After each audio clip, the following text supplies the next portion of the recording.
Father Morrison had served the church faithfully for 37 years, but nothing in his extensive experience had prepared him for the isolation that came with being the last remaining priest at Ashwood Seminary. The Gothic stone buildings of the Connecticut institution, which had once housed nearly 200 seminarians and faculty members, now echoed with only his footsteps and the relentless winter wind that howled through the bare branches of ancient oak trees. December 1991 brought an early and particularly harsh winter to New England. The diocese had officially closed Ashwood Seminary due to declining enrollment and mounting financial pressures, but Father Morrison had volunteered to remain through the winter months to oversee the final preparations for the building's sale. At 62, he was old enough to have witnessed the seminary's golden years in the 1960s, when young men filled every dormitory room and the chapel rang with voices raised in morning prayer. Now, as he walked the empty corridors each evening, checking locks and ensuring the aging heating system continued to function, Father Morrison felt the weight of those departed souls. The silence was not peaceful, but oppressive, pregnant with the memory of generations who had walked these halls in pursuit of their divine calling. The seminary's main building was a massive structure of gray stone, built in 1847 in the Gothic Revival style that was popular among religious institutions of the era. Its soaring arches, pointed windows, and flying buttresses created dramatic shadows even on the brightest days. And during the short December afternoons, the building seemed to absorb what little light managed to penetrate the heavy clouds. Father Morrison had chosen to live in the small apartment adjacent to the chapel, rather than in one of the larger faculty residences. The proximity to the sacred space brought him comfort, and the apartment's modest size made it easier to heat during the bitter Connecticut winter. From his bedroom window, he could see across the snow-covered courtyard to the library building, where tall windows had once glowed with warm light as students studied late into the night. It was during his third week alone in the seminary that Father Morrison first noticed something was not quite right. He'd been saying his evening prayers in the chapel when he heard the sound of footsteps in the corridor outside. Assuming it might be a security guard making rounds, he had finished his prayers and gone to investigate, but found the corridors empty and all the exterior doors securely locked. The next evening, the same thing happened. Distinct footsteps, clearly human in their rhythm and weight, echoing through the stone hallways. This time, Father Morrison immediately went to check, but again, found nothing. He began to wonder if the old building was simply settling in the cold, creating sounds that his mind interpreted as footsteps. But on the Friday evening of his fourth week, something occurred that shattered his rational explanations. As he sat in his apartment reading from his breviary, he heard not just footsteps, but the unmistakable sound of Latin chanting coming from the direction of the chapel. The voice was clear and melodious, reciting what sounded like evening vespers, though the hour was later than any traditional service would be held. Father Morrison set down his breviary and listened intently. The voice continued its melodic recitation, and he could distinctly make out the familiar words of the Magnificat. But something about the pronunciation was wrong. Not quite the classical Latin he had known for decades, but close enough to be recognizable. It was as if someone had learned the prayers phonetically without understanding their true meaning. Rising from his chair, Father Morrison moved quietly to his apartment door and opened it, just a crack. The chapel doors were closed, but warm light seeped through the gap beneath them, casting a golden strip across the cold stone floor of the corridor. The chanting continued, now accompanied by what sounded like the soft rustle of vestments. His first thought was relief. Perhaps another priest had arrived, sent by the diocese to check on the seminary's closure preparations. But as he considered this possibility, Father Morrison realized that no one could have entered the building without his knowledge. He held the only keys, and the security system would have alerted him to any breach of the exterior doors. Gathering his courage, Father Morrison approached the chapel doors. The chanting grew clearer as he drew near, and he could now identify it definitively as Vespers, though the voice maintained that same strange quality. Human, certainly, but with an odd resonance that seemed to echo from somewhere deep within the speaker's chest. He pressed his ear to the heavy oak door and listened. The voice was not coming from the altar area where he would expect a priest to stand, but from somewhere in the nave among the wooden pews where seminarians had once gathered for daily services. Father Morrison could also hear the soft sound of pages turning, as if the speaker were reading from a prayer book or missal. Taking a deep breath, he slowly pushed open one of the chapel doors. The hinges, despite regular oiling, produced a small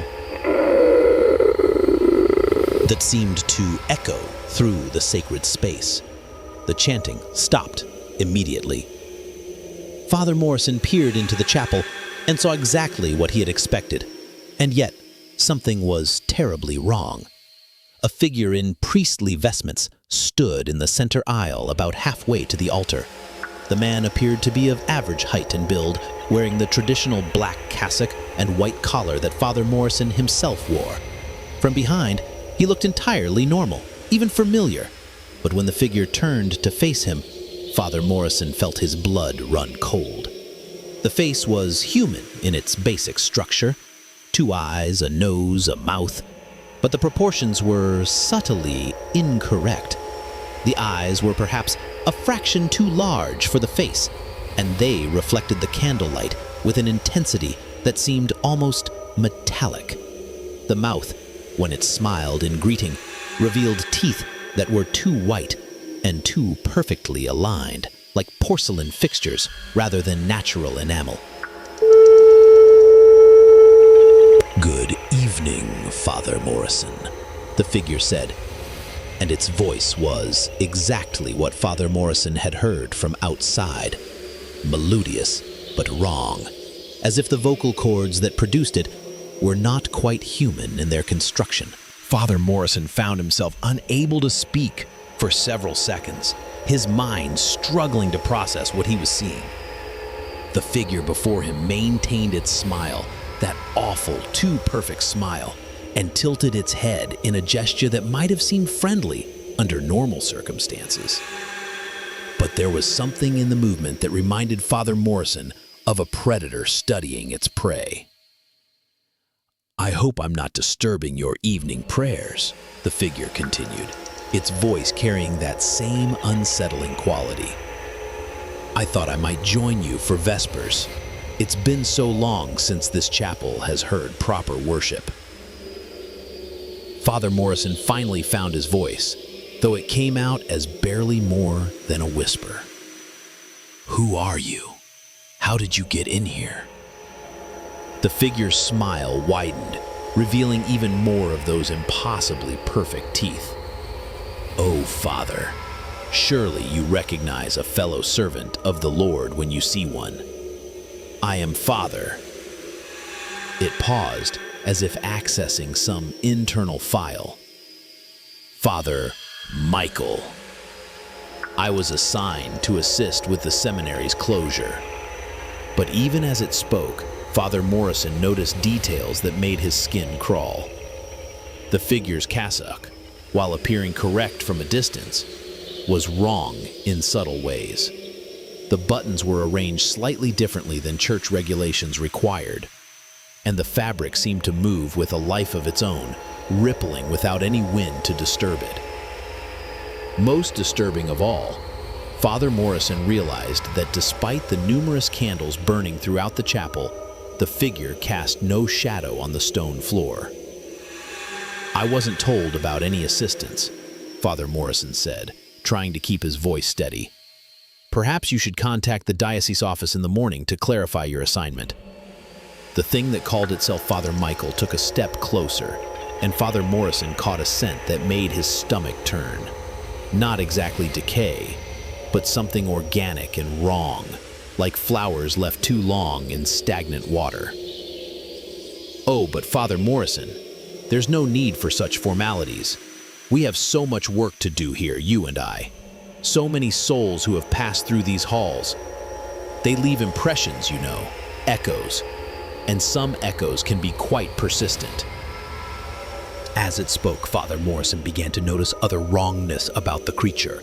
Its hands, which it gestured with as it talked, had fingers that were just slightly too long for human proportions. The skin had a waxy quality that seemed to absorb rather than reflect the candlelight, and when it blinked, which it did with mechanical regularity, as if it had to consciously remember to perform the action, its eyelids moved with a wet sound that no human eye should make.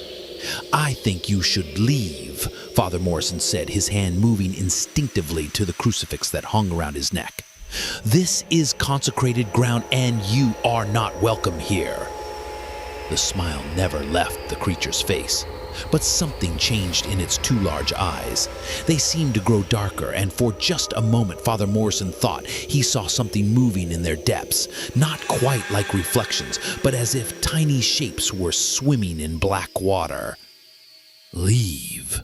The thing's voice took on a different quality, becoming deeper, more resonant. "But Father Morrison, I belong here just as much as you do. Perhaps more so. Do you know how many men have walked these halls over the decades? How many have knelt in these very pews praying for guidance, for forgiveness, for strength? Their prayers don't simply disappear into the ether, you know. They accumulate. They take on a life of their own." Father Morrison tightened his grip on his crucifix, feeling the familiar weight of the silver cross against his palm. The creature that called itself Father Michael continued to smile, but now there was something predatory in that expression, as if it were savoring some private joke that only it understood. "You know, Father Morrison," the thing continued, taking another step closer, "I've been watching you these past few weeks, walking these empty halls, saying your prayers to the darkness, holding vigil over a place that has already been abandoned by God. Do you really think your presence here serves any purpose? Do you believe your faith protects you?" As it spoke, the temperature in the chapel began to drop noticeably. Father Morrison could see his breath forming small clouds in the suddenly frigid air, and the candle flames began to flicker as if blown by an invisible wind. The creature seemed unaffected by the cold, its too perfect smile never wavering. "My faith is my strength," Father Morrison said, though he could hear the uncertainty in his own voice. "And this place is still consecrated ground, regardless of whether the seminary continues to operate." The thing laughed, and the sound was like breaking glass, sharp, discordant, and utterly inhuman. "Consecrated ground?" "Oh, Father, if only you knew the things that have happened within these walls, the sins that have been committed, the darkness that has taken root. Your precious consecration is nothing more than words spoken over stone." Father Morrison felt a chill that had nothing to do with the dropping temperature. The creature's words carried an implication that made his stomach turn, but he forced himself to stand his ground. "You're lying. This is a house of God, a place of learning and worship." "Am I?" The creature's head tilted at an impossible angle, nearly 90 degrees to the left, in a movement that would have broken a human neck. "Tell me, Father Morrison, what do you know about Father Benedict Walsh?" He served here in the 1960s, taught moral theology to bright young men who trusted him completely. Such a charismatic teacher, so beloved by his students. But late at night, when the dormitories were quiet, "Stop!" Father Morrison commanded, but his voice cracked with the word. He knew that name. Father Walsh had been mentioned in the seminary's records, but those files had been sealed by the diocese years ago. Creature continued as if he hadn't spoken. Or perhaps you'd like to hear about Father Thomas Meridian, such a devoted man, so passionate about his work with the younger seminarians. He had such innovative approaches to spiritual counseling. The boys would come to his office seeking guidance and they would leave changed. Some never spoke again of what transpired during those private sessions. Father Morrison felt sick. Each name the creature mentioned was familiar from the sealed records. Cases that had been quietly transferred to church authorities and buried beneath layers of bureaucracy in silence. How could this thing know about matters that had been classified for decades? "You see, Father Morrison," the creature said, beginning to move in a slow circle around him, "this place isn't consecrated at all.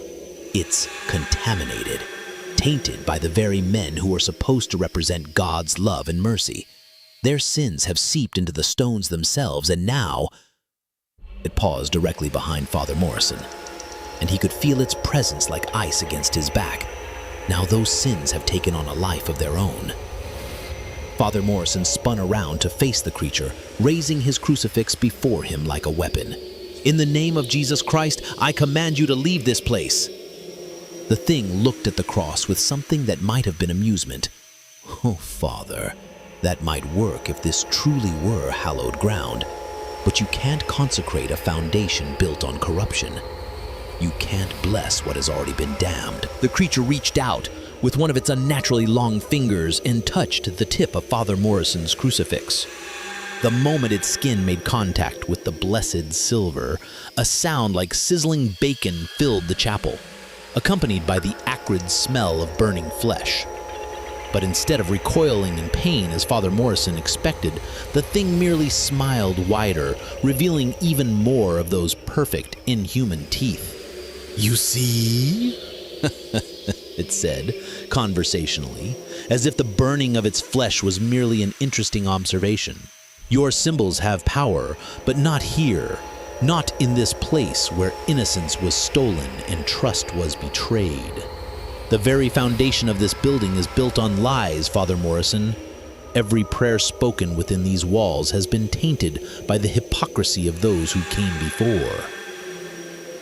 Father Morrison stared in horror as the creature's finger continued to burn where it touched the cross, blackened skin peeling away to reveal something that wasn't quite flesh underneath.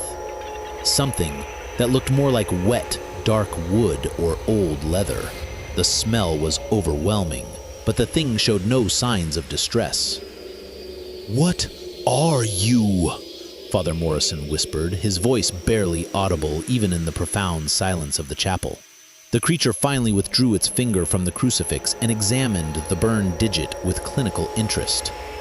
As Father Morrison watched in fascination and revulsion, the damaged skin began to regenerate, flowing like thick liquid to cover the exposed material beneath, until the finger appeared normal once again. "I am what this place has created," the thing replied. "I am the accumulated weight of every sin committed within these walls, every crime covered up, every victim silenced. I am the manifestation of institutional corruption, given form and purpose by the sheer magnitude of betrayal that has occurred here." As it spoke, Father Morrison became aware that they were no longer alone in the chapel. Shadows had begun to gather in the corners of the sacred space, and within those shadows, he could make out shapes, human figures, but distorted, wrong in the same way as the creature before him. Some appeared to be children, others young men, all of them bearing the same two large eyes and unnatural stillness. "My congregation," the creature said, noticing Father Morrison's gaze. "Those whose faith was corrupted, whose innocence was stolen, whose voices were silenced. They have been waiting so long for justice, Father Morrison, waiting for someone to acknowledge what was done to them. The shadow figures began to move closer, emerging from the darkness between the pews. Father Morrison could see now that they weren't quite solid, more like impressions pressed into the air itself, memories given just enough substance to be visible. But their eyes were real enough, and they were all fixed on him with expressions of desperate need. "What do you want from me?" Father Morrison asked, though he was beginning to understand the answer even as he spoke the words. "Confession," the creature said simply.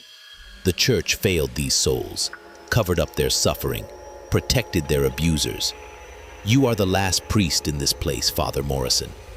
The last chance for them to receive acknowledgement, to have their truth spoken aloud in this house of lies." Father Morrison felt the weight of the request settling on his shoulders like a physical burden. Around him, the shadow figures pressed closer, their faces becoming clearer as they approached. He could see the pain in their eyes, the desperate hunger for recognition that decades of institutional silence had created. "I don't know their names," he said quietly. "I don't know their stories. But I do," the creature replied. "And through me, you will know them too." Before Father Morrison could protest, the creature reached out and placed its burned hand on his forehead.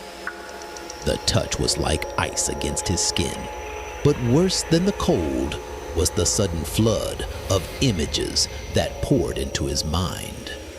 Memories that were not his own, experiences that made his soul recoil in horror and disgust.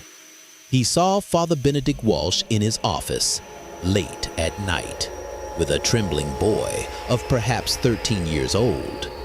He felt the child's confusion and terror as trusted authority became predator, as sanctuary became trap. The memories were so vivid, so immediate, that Father Morrison could taste the boy's tears and feel his desperate prayers to a God who seemed not to be listening. The vision shifted, and now he was experiencing the torment of another victim, this time a young seminarian, barely 18, who had come to Father Thomas Meridian seeking spiritual guidance. Father Morrison felt the young man's faith crumble as he realized that the very institution he had devoted his life to was built on a foundation of lies and abuse. One by one, the memories continued. Dozens of victims, spanning decades of carefully concealed corruption. Each story was a devastating betrayal of trust, a violation of everything the church was supposed to represent. Father Morrison saw how the crimes were covered up, how victims were silenced with threats and bribes, how the perpetrators were quietly transferred to new assignments where they could continue their predations. But worst of all were the prayers, the desperate, anguished prayers of children and young men who begged God to make it stop, to send someone to help them, to give them the strength to endure what was being done to them. Their voices echoed in Father Morrison's mind like a choir of the damned, each plea a knife twist in his heart. When the visions finally ended, Father Morrison found himself on his knees in the center aisle, tears streaming down his face. The creature stood over him, its expression almost gentle now, as if the sharing of these horrors had somehow satisfied it. "Now you understand," it said. "Now you know what this place truly is. Not a house of God, but a monument to institutional evil. Not consecrated ground, but cursed earth that has drunk deep of innocent blood and broken souls." Around them, the shadow figures had grown more substantial, more real. Father Morrison could see their faces clearly now. Young, trusting faces that had been marked forever by betrayal. They watched him with a mixture of hope and desperation, waiting to see what he would do with the knowledge he had been given. "What you're asking of me," Father Morrison said, his voice hoarse from weeping, "it would destroy the church. The scandal, the lawsuits, the loss of faith." "The church destroyed itself," the creature replied. "What I'm asking is that you finally speak the truth. These souls have been denied justice for too long.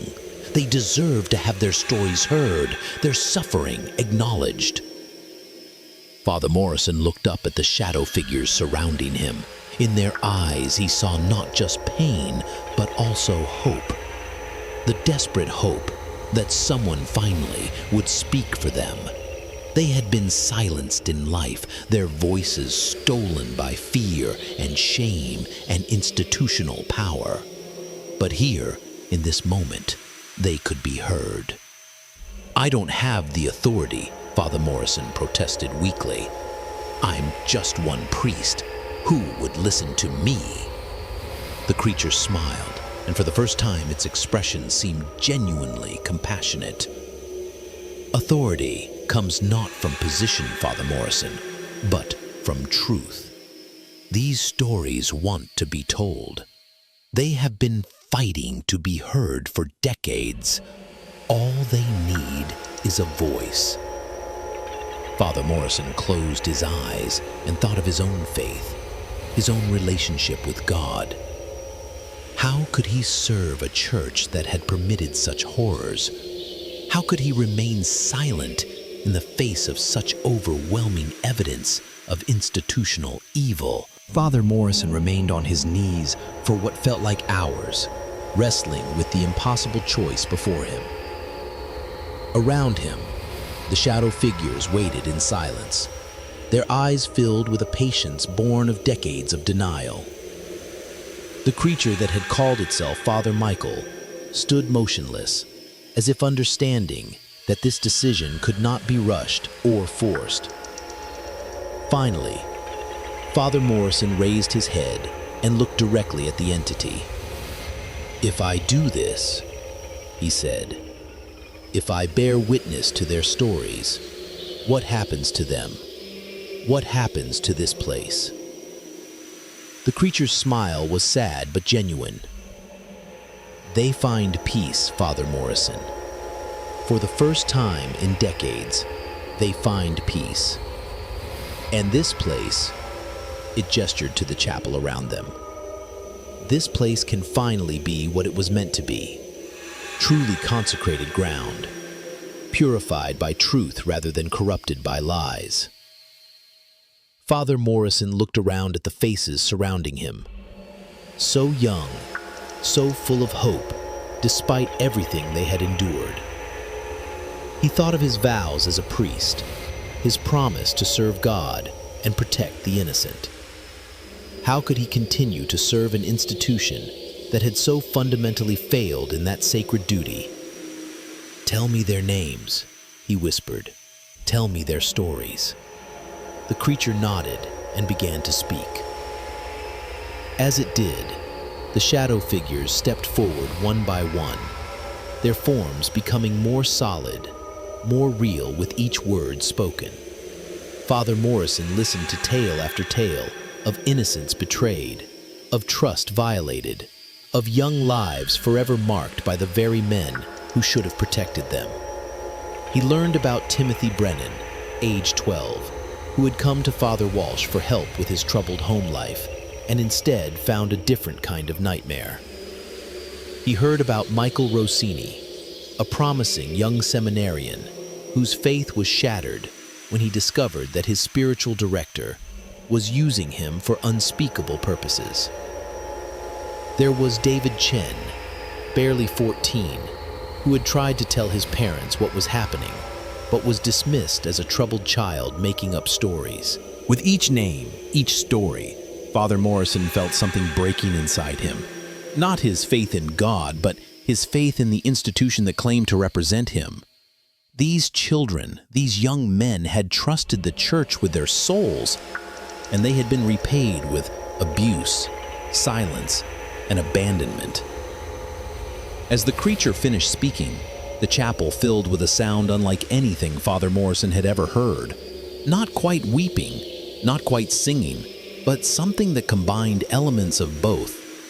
It was the voice of the victims themselves, finally being heard, finally being acknowledged for what they had endured. The temperature in the chapel began to rise, the unnatural cold gradually giving way to warmth. The candle flames, which had been flickering and weak, now burned steady and bright. Father Morrison realized that something fundamental was changing in this place. The very atmosphere was being cleansed. "What must I do?" solemnly he asked, though he already knew the answer. "Write their stories," the creature said. "Write them down, every detail, every name. Send them to the newspapers, to the police, to anyone who will listen.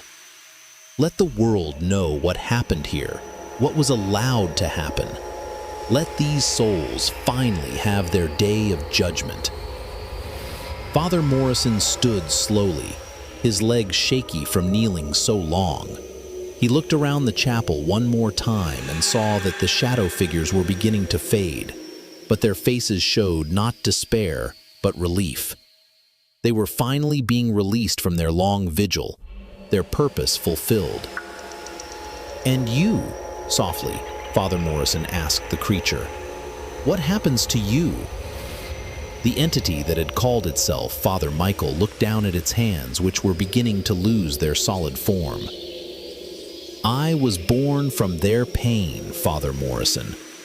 As their pain is finally acknowledged and addressed, I have no reason to exist. I return to whatever void spawned me." As it spoke, the creature's form began to dissolve like morning mist, but its final words echoed clearly through the chapel. "Thank you, Father Morrison." Fading, "Thank you for giving them voice." Father Morrison spent the remaining hours until dawn in his apartment, writing furiously by the light of a single lamp. His hand cramped from the effort, but he could not stop. The stories demanded to be told, and each victim's name carried a weight that would not allow him to rest until their truth was recorded. As the first pale light of morning filtered through his window, Father Morrison completed the final page of his testimony. 37 pages of meticulous documentation, every detail exactly as the entity had shown him, every name spelled correctly, despite his never having seen them written before. The knowledge had been burned into his memory with supernatural clarity.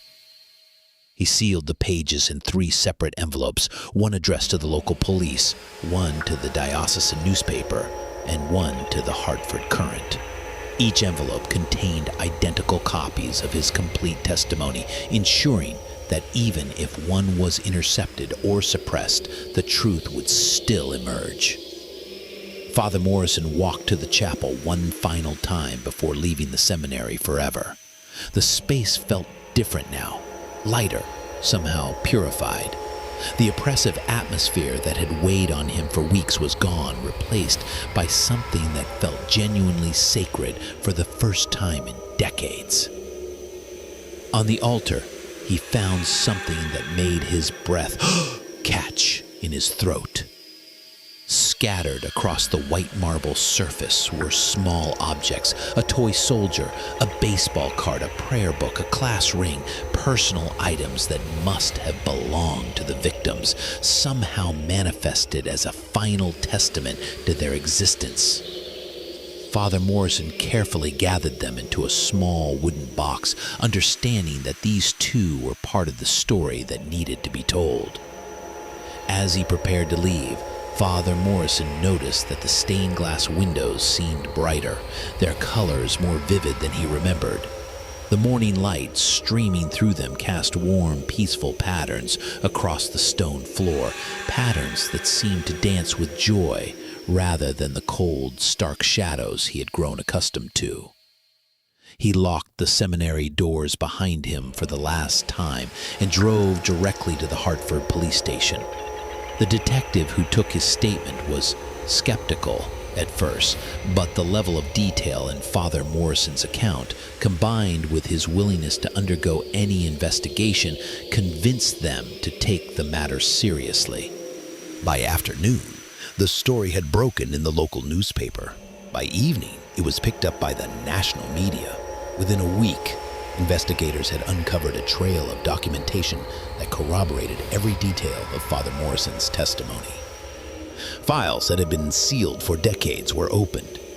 Victims who had been silenced by fear and shame began to come forward, and the full scope of the Ashwood Seminary scandal was revealed to the world. Father Morrison never returned to active ministry. The church, in an attempt to distance itself from the scandal, quietly removed him from his position, but he felt no bitterness about this. He had found his true calling in that dark chapel, not as a protector of institutional secrets, but as a voice for those who had been silenced. He spent his remaining years working with victims' advocacy groups, helping other survivors find the courage to speak their truth. And sometimes, late at night, he would think about the entity that had visited him in the chapel, not with fear, but with gratitude for the terrible gift it had given him. The Ashwood Seminary building was demolished 6 months after the scandal broke. In its place, the diocese erected a simple memorial garden dedicated to all victims of institutional abuse. A small plaque at the entrance bears the names of the 37 verified victims whose stories Father Morrison had brought to light. But Father Morrison knew there were more names than those on the plaque. In his dreams, he still saw the faces of the shadow figures who had surrounded him that night, and he understood that what had happened at Ashwood was not unique. Across the country, in institutions both religious and secular, there were other places where innocence had been betrayed and truth had been buried. The entity had been right about one thing. Stories wanted to be told. And Father Morrison had learned that sometimes it takes a supernatural intervention to give voice to truths that human institutions would prefer to keep buried forever. 25 years later, Father Morrison lay dying in a small hospice room overlooking the very field where Ashwood Seminary had once stood. At 87, his body was finally succumbing to the cancer that had been growing within him for months, but his mind remained sharp and clear.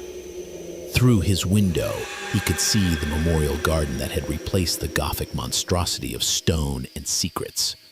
Families often came there now, not just the families of victims, but others seeking a place of peace and reflection.